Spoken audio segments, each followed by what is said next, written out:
شيرين بيوتي تهاجم متابعة.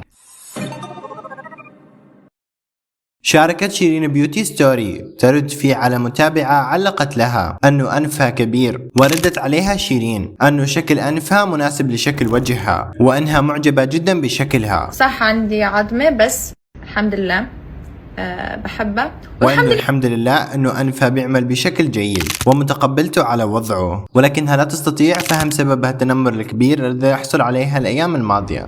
شو قصة التنمر الزايد اللي عم بيصير؟ الكثير أعجب برد شيرين وأنه أسامة غيرها للأفضل، ومع بقاء أيام قليلة على زفافها اسم شيرين وأسامة يتصدر الترند، ومثل ما في كثير معجبين في أيضا كثير منتقدين، حيث الكثير تداول مقطع لشيرين وهي تفتح لبوبو وانزعجت من اللون. الكثير تداول هالفيديو وانتقد شيرين وأنه شخصيتها أصبحت سيئة بعد الخطوبة.